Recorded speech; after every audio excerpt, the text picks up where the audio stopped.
So, I wanna show you our incubation area. That's it. Ito yung ating packing area. See? Dito tayo nagpapack. Dito ipapack tayo. We're composting it. Tapos maipack. This is our packing thing. That is where we sterilize, pasteurize it. And this is our incubation area. So, may mga fruit bags dito na naka-reserve sa nag-order ng fruit bags. So, I wanna check them. How are they kasi? Ayan, nagtubuon dagi dyan, inbitin me. Okay, so there they are. Puno. I want to remind din po na yung mga iniiwan namin na yung mga ipapaigid mi nga fruit bags nga mailako kat talaga nga they are the best of the best. So we're sorting them out. We are keeping yung mga magaganda para sa ating customers. Ito mga sira na to. I don't know kung may mabubuhay dyan o wala. So they will be thrown away. And then ito. So meron tayong order na 50. And we have 100 extra just in case kasi meron tayong isang customer na pag mag-order 100. We're hoping nakukuha siya. Oh, ayun. Ito po ang reason kung bakit ko po siya laging chine-check. Ayan. O, diba masasayang naman kasi siya, diba? So, chine-check natin sila regularly para pag tumubo, kukunin na natin sila at ilalagay dun sa ating growing area. See? Look at this. Okay, ito, tumubo na siya. So, pagtatagal pa kasi sila rito sa ating incubation, syempre, tutubo na rin sila. So, we're hoping na yung ating customer na nag-order kukunin na sila soon.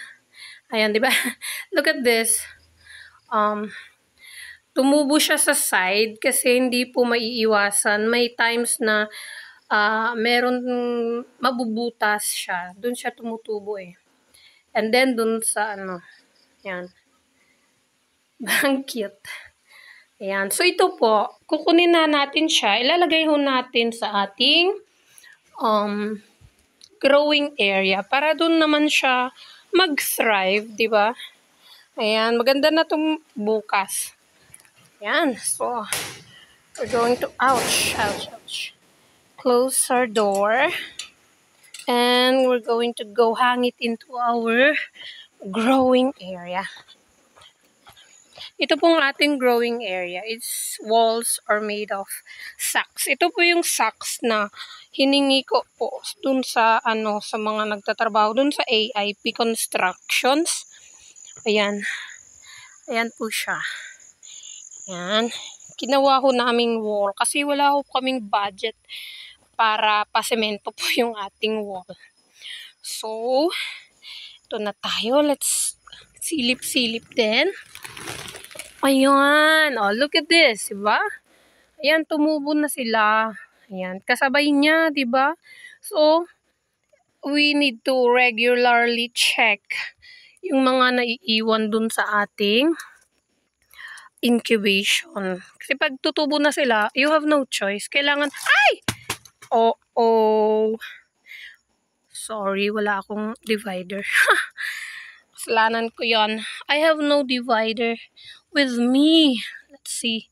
Baka may naiwan dyang divider. May nahulog, wala. Lagot. Nahulog siya. Ayun. Sira na yung ating. Anyway, pwede pa itong ulam. Ulamin natin. Ihahang ko yan sa kabila. Oh, naman meron pa. Sorry, mashis. Yan, masarap yan sa pag ganitong babies pa. Masarap sa noodles. Promise. Diyan ka muna. I'll get you later. I wanna show them you too. Ayan. Ito pang nangyayari pag bumunga na kasi yung mga kasabay niya. So, of course, bubunga na rin siya. Ayan. Kaya, kailangan ho nating always check. Okay, I need to get the ating kailangan natin siyang i-mist kasi katatapos ko lang nag-dilig kanina. Ito, kailangan natin siyang diligan itong kalalagay natin.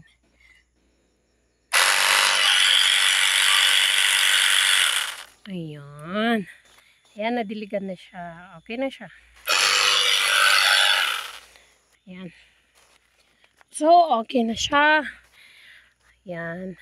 So, nandito na siya where it belongs. Diba? So, ito po yung mga i-harvest natin. Bukas siguro around mid-noon. Yan. Maganda na yung mga yan. Diba ang dami? Oh, lalo na pag lumaki yung mga yan, nakaka-excite. Tcharan! Ayan. Okay. I hope you're happy there na. Bye-bye. And thank you for watching.